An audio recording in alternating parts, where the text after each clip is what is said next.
Olá pessoas, este é mais um vídeo meu aqui na internet, retomando a tão famosa série Criacionismo. Bom, nos outros vídeos da série eu costumava fazer uma pequena recapitulação, tá? Ou seja, explicar resumidamente o que era cada um dos vídeos que eu tinha feito, e eu recomendo que vocês assistam todos os vídeos da série.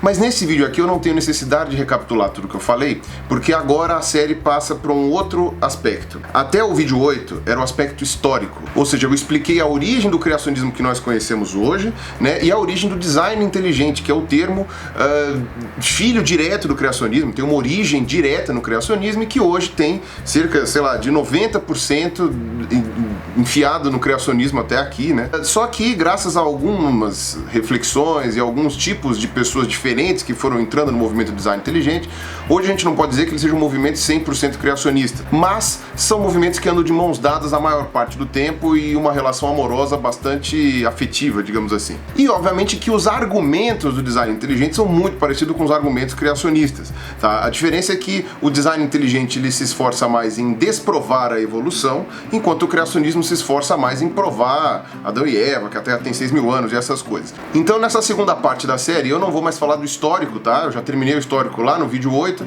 porque eu acho que tudo que tinha de interessante para ser dito sobre a parte do surgimento dessas ideias já foi dito. Aqui nessa segunda parte eu vou dar algumas respostas, né, alguns contra-argumentos, algumas explicações científicas aos argumentos mais comuns que eu tenho visto vindo do pessoal criacionista ou defensor do design inteligente, tá? Então, vamos lá.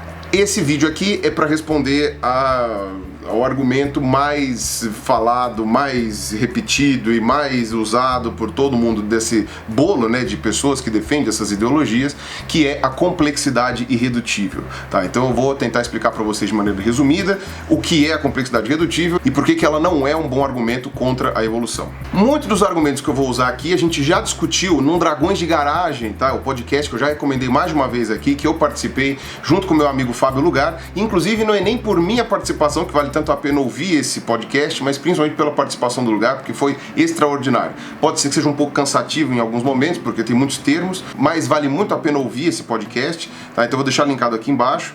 Bom, esse argumento é antiquíssimo, eu não vou rastrear ele desde a sua origem, até porque eu acho que seja meio impossível, né? Talvez seja até na antiguidade. Eu vou me ater aonde as pessoas geralmente costumam falar desse argumento, que é o William Paley, tá? Que era um clérigo, na verdade ele publicou vários livros, né? Eu não lembro qual o nome do livro que ele publicou em 1802, dizendo o argumento do relojoeiro. Esse argumento do relojoeiro, ele usou para contrapor o David Hume, e ele queria dizer mais ou menos assim, que olhando para alguma coisa, olhando para um determinado composto, seria bastante óbvio para uma pessoa minimamente inteligente saber se aquilo foi desenhado por um desenhista inteligente ou se aquilo foi jogado ali por acaso. Então ele argumenta, por exemplo, que se você estiver andando numa ilha deserta, que não tenha tido nenhum tipo de colonização ocidental, etc., e você estiver andando por ali e você encontrar uma pedra na praia, você não precisa necessariamente achar que alguma coisa projetou aquela pedra, porque ela pode ter vindo rolando, ela pode ter vindo trazida pelas ondas, enfim, várias coisas podem ter trazido aquela pedra ali. Na cabeça do Paley, a pedra seria uma estrutura razoavelmente simples. Agora, se você está andando no meio da praia e encontra um relógio, você automaticamente vai deduzir que aquele relógio é um indício de que um ser humano passou por ali, de que alguém passou por ali e largou aquele relógio lá. Para ele deixava isso óbvio que então a pedra não necessariamente teria que ter um fabricante, né? Mas um relógio precisaria ter um fabricante, teria que ter alguém que tenha feito aquele relógio. E ele diz que se você olha pedras hoje em dia, não parece que foi Deus que fez, mas se você olha para os seres vivos, inclusive os seres humanos, então aí é meio óbvio que Deus fez. Nós teríamos relógios, né, complexos demais para termos surgido porque o mar trouxe, porque caiu da montanha, etc. Esse argumento tem muitos furos, né? O primeiro deles é achar que pedras são simples, né? Isso daí, na verdade, seria até um reforço do argumento, né? Porque pedras são estruturas até bastante complexas, dependendo de qual pedra você está falando, que tipo de rocha que é, como que foi a formação daquela rocha, como estão suas moléculas. Mas esse argumento também tem uma série de outros furos que eu vou explicar no decorrer desse vídeo. Quando as pessoas começaram a requentar esse argumento do Paley, né? 1802, né? Ou seja, é um argumento bastante antigo. O livro do Paley, na verdade, é até mais antigo do que as primeiras propostas mais formalizadas de evolução mesmo, né? Como a de Lamarck Bismarck de 1809, né, que enfim, alguns anos depois, apesar de que já existia, obviamente, como eu já tinha explicado na série toda, né, alguns cientistas que estavam já elucubrando ideias de que talvez uma espécie pudesse descender da outra, que talvez tivesse uma transformação das espécies com o passar do tempo, né? Então é uma ideia muito antiga, muito engenhosa, parece bastante óbvia, e ela foi requentada pelos proponentes do design inteligente, né? Inclusive foi dado esse nome, complexidade irredutível, né, pelo Michael Behe, tá? Eu já expliquei tudo isso daí na série lá, eu não preciso repetir isso agora, mas basicamente o argumento é, para você chegar a ter uma asa, do ponto de vista evolutivo, né, para você ter uma asa, quer dizer que de um animal sem asa nenhuma para um animal com a asa inteira, em algum momento você passou por um animal com meia asa, e meia asa não serviria para muita coisa. Entre o estágio de você não ter olho nenhum e ter um olho formado, você tem obrigatoriamente que ter passado por um estágio de meio olho, e meio olho não enxerga nada, porque você tem um monte de pecinhas lá dentro do olho, cristalino, músculos que controlam o cristalino, tal, humor aquoso, pá, retina, córnea, tal, que só funcionam de forma útil se tiver tudo junto ao mesmo tempo. Se você pegar um olho atual hoje, você arrancar o cristalino, ele não enxerga nada. Se você pegar um olho atual hoje e você arrancar a córnea, você não enxerga nada. Se você arrancar a retina, você não enxerga nada. Se você arrancar o humor aquoso, você tirar todo o líquido que está lá dentro, você não enxerga nada. Então, quer dizer, logo isso indicaria, isso seria um indício de que seria impossível formar um olho através de etapas graduais. Por quê? Porque se você remove uma estrutura e ele para de funcionar, quer dizer que não teria como aquilo lá ter surgido aos pouquinhos, né? Só com aquela estrutura que você tirou, porque sem qualquer uma delas, nada funciona. Por definição, seria não funcional. Então esse é o principal argumento do design inteligente, né? É a complexidade irredutível, ou seja, complexidade, né? Uma estrutura complexa e irredutível, ou seja, você não conseguiria ir reduzindo essa complexidade até se tornar uma coisa simples. É um argumento que faz bastante sentido, é um argumento bastante sedutor à primeira vista, mas na verdade ele é um apelo à ignorância, e eu vou explicar por que ele é um apelo à ignorância. Bom, o próprio Darwin tinha falado no livro dele que se fosse possível provar que alguma estrutura biológica não pudesse ser realizada, né, ter sido formada por etapas graduais, toda a teoria dele teria ido por terra, sabe? Darwin escreveu isso na Origem das Espécies. E ele tá certo, na verdade. Mas aí você tem uma questão filosófica que eu vou explicar mais pro fim do vídeo. Vamos imaginar então que você tem um rio, tá certo? E você tem 3 pedrinhas nesse rio. Essas pedrinhas estão lá paradas e você consegue usar essas pedrinhas para atravessar o rio. Elas estão equidistantes uma da outra e tornam a distância de água que você precisa pular menor para você conseguir atravessar o rio. Então você tem uma pedrinha ali, uma pedrinha no meio e uma pedrinha no outro canto, na outra margem para qual você quer atravessar. Você não precisa de nenhuma explicação mirabolante de como que aquelas 3 pedrinhas foram parar ali. Simplesmente aconteceu, sei lá, rolaram até lá, a erosão gerou aquilo ali, enfim, água batendo, etc.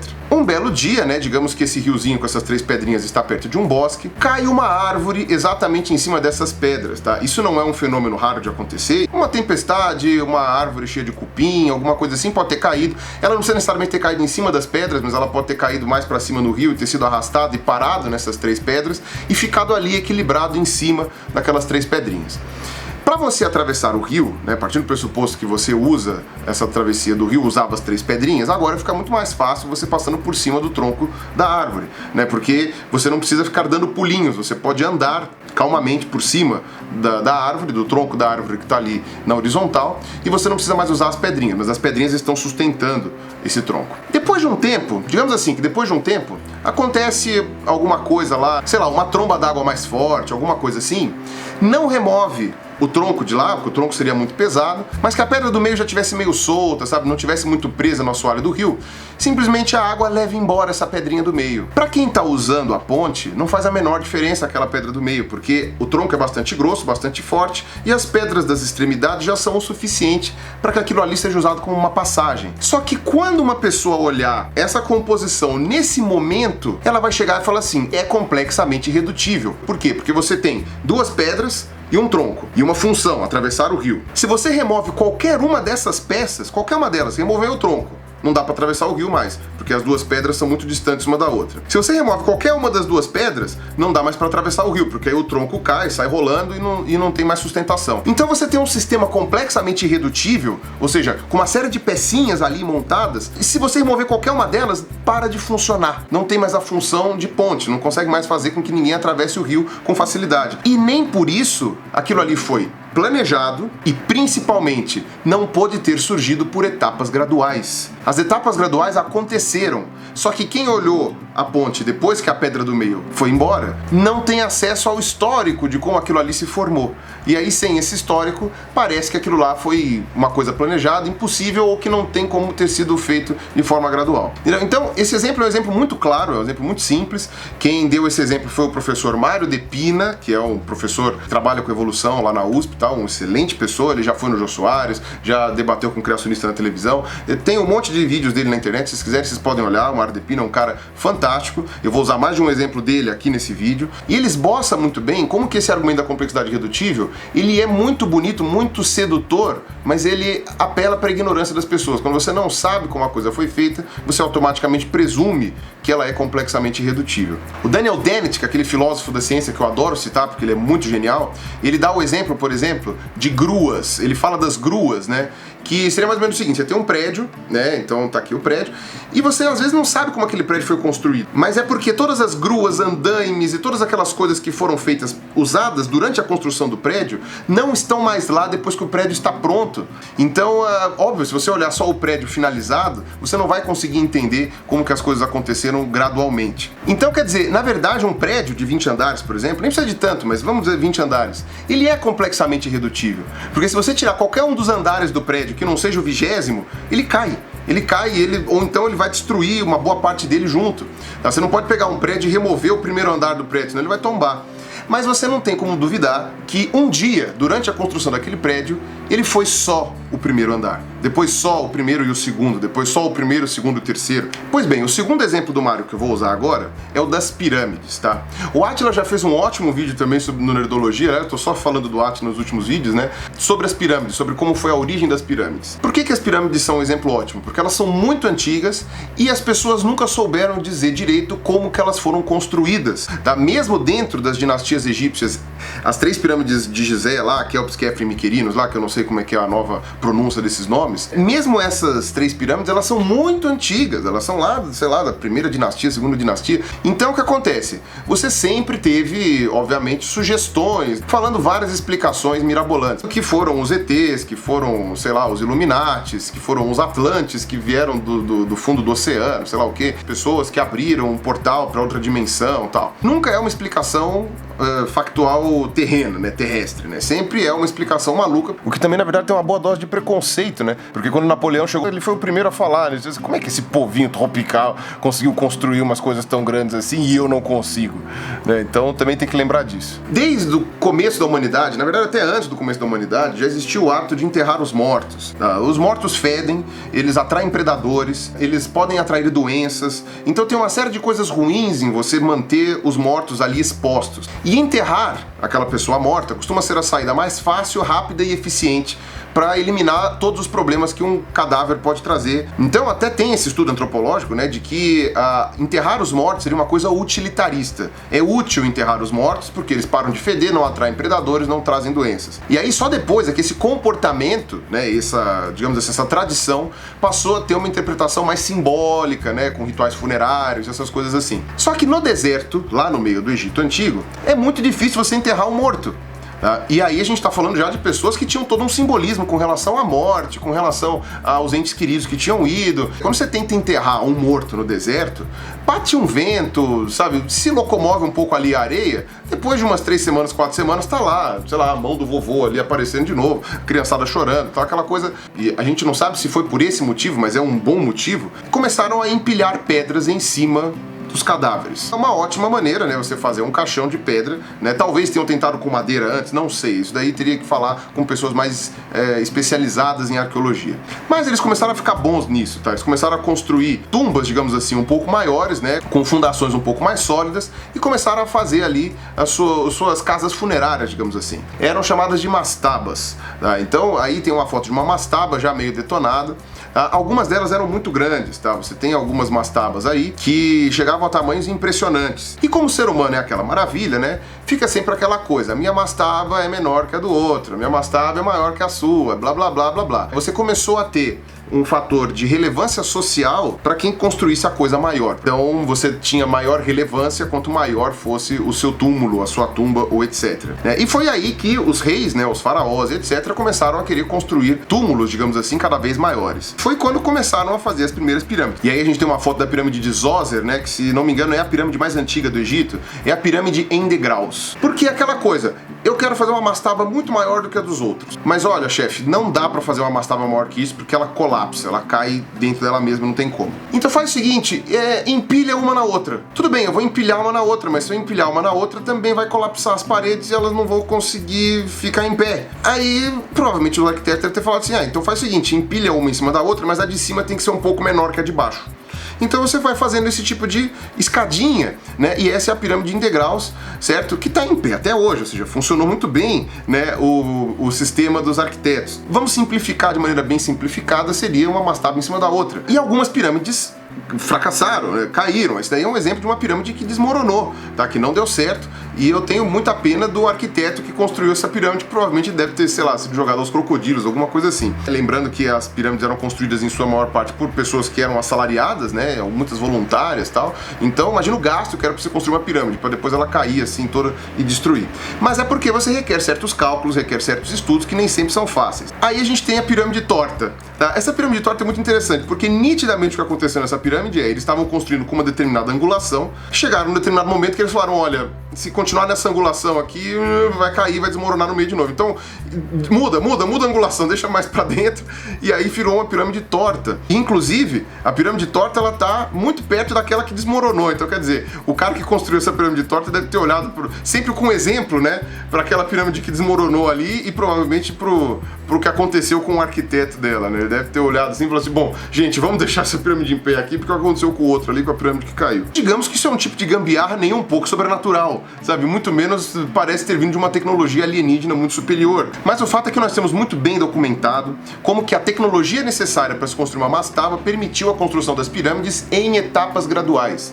Óbvio, se você não sabe dessas etapas graduais e nunca correu atrás, o primeiro mané que falar para você que foram os ETs que fizeram a pirâmide, você vai achar muito mais plausível. Você vai olhar e vai falar, nossa, realmente é impressionante, eu não sei como é que foi feito. Logo foram os ETs, entendeu? Essa questão da presunção de resposta é que é a pior coisa que pode acontecer na ciência e, na verdade, em todos os aspectos da sua vida. E aí nós voltamos ao exemplo do olho, tá? E dentro desse exemplo do olho, a gente nem precisa pegar o olho humano, porque o olho dos vertebrados em geral, ele é um olho cheio de imperfeições, né? Ele pode ter miopia, astigmatismo, hipermetropia, tem um fundo cego da retina, ele pode desenvolver catarata com o passar do tempo e uma série de outros problemas. Vamos pegar então o olho do polvo, dos cefalópodes em geral, né? Polvos, lulas, sépias, etc. Eles são moluscos, né? Mas o olho deles é um olho muito melhor do que o nosso. Ele não sofre de miopia, nem de astigmatismo, nem de hipermetropia, não tem como ter catarata, não tem como ter descolamento de retina e muito menos tem ponto cego na retina. E aliado a isso ainda tem uma pigmentação natural do olho, que quando tem muita iluminação, ela cobre o olho para você não ter nenhum tipo de queimadura ou nenhum tipo de lesão e poder enxergar melhor. Ou seja, é um óculos escuro natural, é um Ray-Ban natural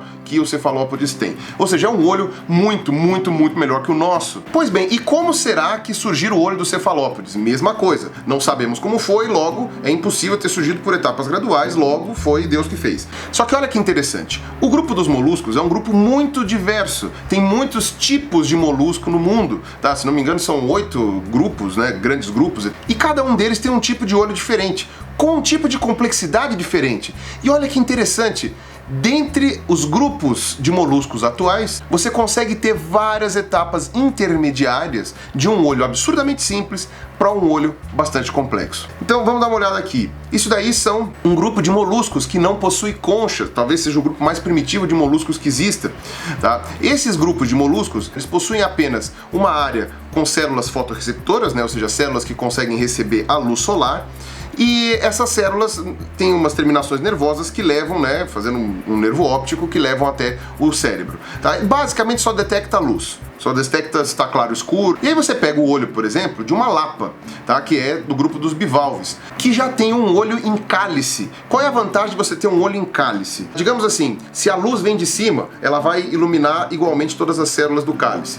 Mas se a luz vem do lado de cá e ilumina essa parede só, essa parede aqui fica no escuro. Então o animal consegue entender que a luz está vindo dali. Então você já começa a ter um direcionamento de luz. Com o olho em cálice, você sabe da onde a luz vem, dá uma certa noção de direção para o animal. E não é nenhum tipo de etapa ou de pulo ou de salto evolutivo muito grande, uma célula epitelial modificada para uma célula fotorreceptora aqui, que de repente invagina e faz isso daqui. Não é uma etapa evolutiva muito grande ou que requer grandes passos. Aí a gente vai para o olho do Náutilo, por exemplo, em que o cálice começa a fechar na ponta. E essa ponta que começa a fechar, começa a limitar a entrada de luz. Em que, obviamente, você dá aí uma refinada, né, da onde a luz vem. Você tem uma maneira mais acurada de você saber, né, aonde a luz vem, excitando só aquelas células específicas da onde ela vem. Você tem uma acuidade de posicionamento de luz muito melhor. Aí a gente vai agora pros gastrópodes, né, caramujos. Eles já têm um olho fechado. O olho de cima fechou, né, esse epitélio de cima é transparente, em que você tem, por exemplo, já uma lente no meio, que é feita de um material cristalino, e aí você consegue calcular a distância, por exemplo, em que aquele objeto está, ou que alguma coisa está, até que você chega no olho do cefalópode padrão, né, lula, polvo, etc. Né, o Náutilo também é um cefalópode, mas ele está em um outro grupo bem afastado, em que você tem esse olho super complexo, com uma lente já bem estruturada, fixa, com músculos que controlam essa lente, né, ou seja, fazendo foco, calculando distância, uma córnea, ou seja, se você for olhar, você tem praticamente todos os estágios ainda vivos hoje em grupos de molusco. Lembrando, como eu sempre falo, a evolução não é uma linha reta, tá? Então não é que um veio do outro. Podem ver que o grupo dos cefalópodes, por exemplo, possui tanto o olho mais complexo quanto esse olho que está no meio do caminho. A verdade é que cada grupo, né, que tem um ancestral em comum, demonstra a possibilidade da existência de etapas intermediárias, mostrando que não é complexamente irredutível o olho. Ainda que você não tenha, por exemplo, uma linha reta evolutiva com relação a isso. Vocês entendem? Não precisa necessariamente ser uma linha reta, é uma árvore de coisas. E cada um desses estágios intermediários pode ter sobrevivido em certas linhagens e não em outras, tá? Porque houve uma pressão seletiva para um olho melhor. Inclusive o nosso olho, ele tem descolamento de retina e fundo cego, até por uma questão evolutiva que eu não vou explicar nesse vídeo aqui. Mas é muito interessante, né, que o nosso olho, ele é ao contrário, né, os nervos, eles vão por cima da retina. Uma coisa completamente estrombólica e pouco intuitiva, que não parece nem um pouco ter sido desenhada por um designer inteligente. Na verdade, se foi, né, ele tentou fazer um rascunho no olho dos vertebrados e aí depois ele aprimorou com o olho dos cefalópodes. E os outros exemplos que eles deram também é ótimo. Por exemplo, uma meia asa não serve para nada. Depende do que você chama de servir. Depende do ambiente em que o bicho vive, de qual é a sobrevivência dele. Você tem vários exemplos hoje no mundo animal de meias asa. Você tem uma série de animais que plana, por exemplo. Você tem aí o Draco volans, que ele só estica, né, as costelas e forma como se fosse uma estrutura de planagem, assim, para ele conseguir planar. Você tem esquilos voadores, marsupiais voadores. Você tem o colugo, né, que é o lêmure voador, né, apesar dele não ser um lêmure, ele é muito próximo da gente, né, da nossa linhagem, que na verdade não voa, ele plana, ele tem um patágio, né, que é uma pele esticada, que faz com que ele consiga flutuar melhor. Você tem sapo que plana, né, perereca, que tem os discos dos dedos que consegue planar. Você tem cobra que plana, como ela faz? Ela achata o corpo e pula. Ou seja, é uma vantagem que você tem conseguir planar para alcançar uma presa, para se locomover com mais facilidade ou para fugir de um predador. Então quem conseguir planar melhor tem uma vantagem com relação àquele outro indivíduo que não planou direito ou que não soube planar. Então meia asa serve para muita coisa sim, dependendo do lugar em que você vive, dependendo da maneira como você tá dentro do seu ambiente, como você está posicionado no seu ambiente.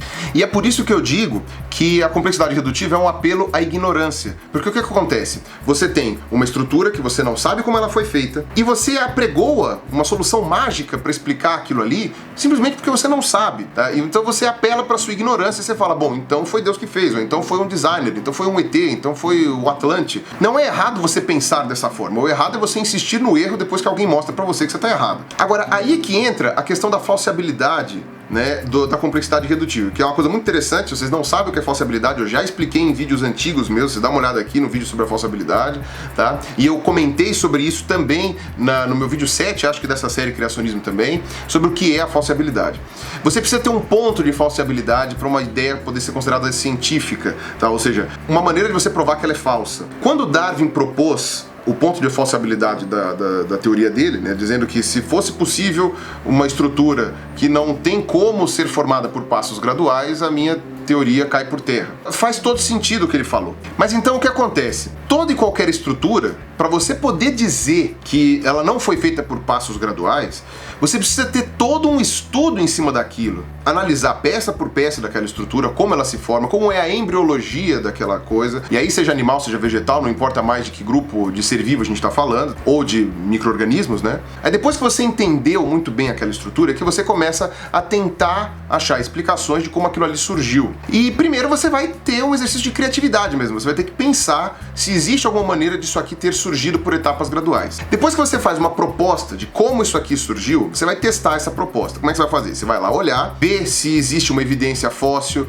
ver se existe uma evidência genética, ver se a composição das proteínas de determinado pedaço é igual a do outro, ver se você consegue achar em algum outro indivíduo desse mesmo grupo de organismos essa etapa incompleta, ou mesmo às vezes fazer algum experimento, tentar silenciar o gene que faz determinada coisa e ver se aquilo ali funciona mesmo sem um pedaço, etc e tal, e como que aquilo lá surgiu. Então, um exemplo ótimo que eu vou dar disso daí é um vídeo do Ken Miller, tá? O Kenneth Miller, que ele é um biólogo molecular, né, e citologista lá dos Estados Unidos, né? Ele participou do caso Dover, que eu citei lá nos meus vídeos passados lá, né, que foi feito, em que teve o júri, né, para saber se você podia ou não ensinar design inteligente nas escolas, que acabou provando que o design inteligente era religião e, portanto, não deveria ser ensinado em aula de ciência, deixando muita gente brava, muita gente pé da vida. Inclusive tem um documentário sobre isso que eu recomendei nos meus outros vídeos lá, vocês dão uma olhada lá nas descrições, estão lá os documentários legendados e tal, explicando todo esse caso aí, todo esse julgamento que teve. O Ken Miller foi chamado para esse julgamento de Dover, né, para explicar a origem do flagelo bacteriano, que era uma estrutura que o pessoal defensor do design inteligente dizia que era complexamente irredutível. E o flagelo bacteriano, se não me engano, ele é a única estrutura que tem rotação livre nos seres vivos. O flagelo bacteriano ele é encaixado num soquete e ele gira livremente, né? Eu acho que ele é a única estrutura biológica que consegue fazer isso. E ele é fantástico, é uma coisa extraordinária, tem uma série de peças lá intermontadas tal que fazem aquilo ali funcionar. E obviamente o pessoal do design inteligente estava defendendo que aquilo lá era complexamente irredutível. O Ken Miller explicou para o juiz lá como é que aquilo lá poderia ter se formado. Você tem pilhas de artigos explicando isso daí, e dentro desse contexto o Ken Miller fez uma palestra, tá, em que ele explica não só o flagelo bacteriano, como também a cascata de coagulação sanguínea, que também é um outro exemplo de complexidade irredutível que o pessoal do design inteligente costuma dar, tá? Porque a cascata de coagulação sanguínea ela é muito complexa, ela é muito difícil de ser montada, tem várias etapas, mas na verdade é uma bricolagem maluca aquilo ali, né, que se fosse realmente desenhado inteligentemente envolveria 2, 3 passos e não os 45 que envolve. Mas ele explica isso nessa palestra. Infelizmente essa palestra eu não achei legendada, tá? Então o Luke Anderson, se quiser, tá aí uma boa ideia para você começar a fazer, né? Legendar essa palestra do Ken Miller. Mas um trecho eu legendei há muitos anos atrás, um trecho dessa palestra explicando sobre o flagelo bacteriano, e eu vou deixar linkado lá na minha fanpage, tá? Eu coloquei ele lá na minha fanpage, né? Em que ele mostra que a base do flagelo, ela funciona tanto como base de flagelo, como ela também é funcionalmente uma seringa, por exemplo, para injetar toxinas. Por exemplo, uma vez um professor do design inteligente falou para mim que seria o contrário, que alguns artigos estavam evidenciando que não é que a seringa deu origem ao flagelo, mas aquilo lá, aquela seringa de toxina era um flagelo desmontado, seria uma involução na cabeça dele, né?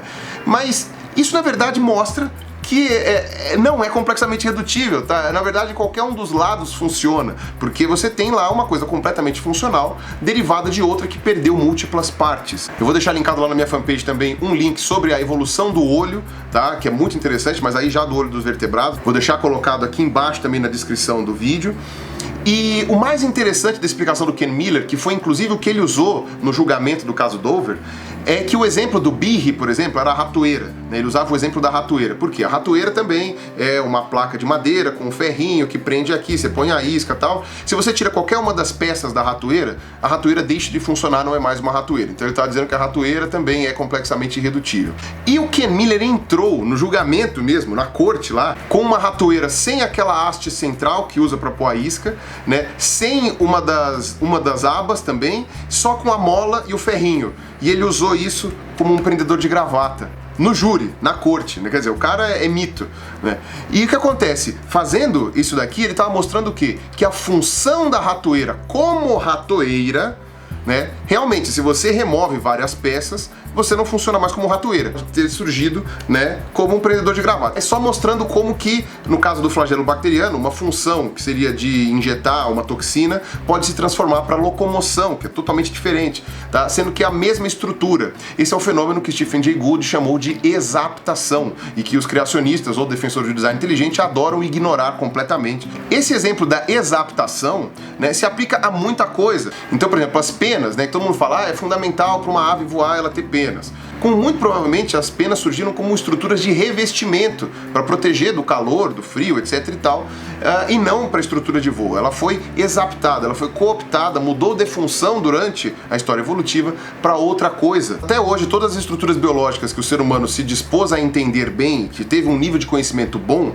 a gente conseguiu explicar, se não da maneira como aconteceu, pelo menos de alguma maneira plausível de como poderia ter acontecido, baseado em alguma evidência que a gente encontrou, seja homologia de proteínas, homologia de genes, seja exemplo de registro fóssil e etc. Agora, o pessoal do design inteligente, eles pegam o quê? Exemplos que acabaram de ser descobertos, proteínas que acabaram de aparecer, estruturas microscópicas dentro de células, né? Agora eles pegam muito na questão de microbiologia. Por quê? Porque são coisas difíceis de você observar, coisas difíceis de você descobrir e também muito difícil de você estudar e ver como é que surgiu, etc., como é que é a composição daquilo ali. Então eles adoram pegar nessa parte de microbiologia, de DNA, de estruturas da célula, do citoplasma, etc., porque são coisas que a gente conhece muito pouco. Mas é desonesto você pegar uma estrutura que acabou de ser descrita, foi descrita, sei lá, 2 anos atrás, e falar é irredutivamente complexo, logo tem um designer, logo foi Deus, logo a evolução é furada. Isso é desonesto, porque você não sabe, você está usando o apelo à ignorância. Se você não sabe como determinada coisa foi feita, a primeira coisa que você faz não é propor uma resposta mágica. A primeira coisa que você faz como cientista é estuda. Estuda aquela estrutura, vai ver do que ela é feita, como que ela é formada. Se você não encontrar nenhuma maneira, nada, nenhuma maneira, aí sim você vai poder chegar e falar assim, olha, não tem como explicar por etapas graduais. Isso aqui provavelmente deve ter surgido do jeito que está. Aí ponto para complexidade redutível. Só que até agora não aconteceu. E na verdade, a gente pode dizer que a complexidade redutível ela não tem um ponto de falsibilidade. Todas as estruturas que até hoje a ciência conseguiu provar que dá para sim fazer por etapas graduais, que não é irredutivelmente complexo, ou então é irredutivelmente complexo, mas não surgiu assim, né? Você consegue explicar aquela complexidade irredutível por passos graduais. Depois de todas essas explicações, o pessoal do design inteligente fala, tá bom, mas então aquela estrutura você não sabe explicar ainda, aquela você não sabe explicar ainda, aquela você não sabe explicar ainda, aquela também não. Então, quer dizer, você só vai achar um ponto de falsibilidade da complexidade irredutível quando tudo for explicado, quando você chegar ao final do conhecimento da realidade pelo ser humano, que muito provavelmente não vai acontecer nunca, tá? Então, quer dizer, é um ponto de falsibilidade impossível. É mais uma prova de como usar a complexidade irredutível como argumento científico tá errado, porque ela não é científica, ela não é falseável. Ela não obedece os mesmos critérios, por exemplo, que a evolução obedece. Aí os caras do design inteligente falaram, tá bom, então a complexidade irredutível não rola, mas você tem a complexidade irredutível especificada, ou seja, tem uma função para aquela coisa, então não é só complexamente irredutível, é complexamente irredutível e tem uma função pré-determinada. Graças a essa função pré-determinada, não pode ter surgido por etapas graduais com aquela função, etc e tal. Só que essa complexidade irredutível especificada também não se sustenta, tá? Na verdade, tem uma série de floreios nos livros, tem o Dembski lá, que ele é matemático, então ele faz um floreio gigantesco com uma série de coisas super complexas. O Lugar comenta bastante isso lá no Dragões de Garagem. Só que chega uma hora que toda essa complexidade que o Dembski faz, na verdade é para mascarar uma simplicidade muito grande do mesmo argumento. Resumindo, a complexidade irredutível existe, mas estruturas que são complexamente irredutíveis podem sim ter surgido por etapas graduais. É porque alguma coisa que foi fundamental durante essa etapa não está mais presente, ou porque a função daquilo ali mudou, surgiu para uma função e foi adaptado para outra, foi exaptado. Tá? Então a complexidade irredutível não explica nada a favor do design inteligente, a favor de um desenhista inteligente, e muito menos ela é um argumento contra a evolução, seja do ponto de vista das ideias, seja do ponto de vista dos fatos e evidências empíricas que a gente tem observado. Então fica aqui a minha explicação para esse argumento, que é o principal argumento em defesa do design inteligente, e vocês aguardem para o próximo vídeo, onde eu vou responder mais alguns argumentos vindos dos criacionistas e dos defensores do design inteligente, beleza? Confiram os vídeos que eu deixei lá na fanpage. Um abraço para vocês e falou!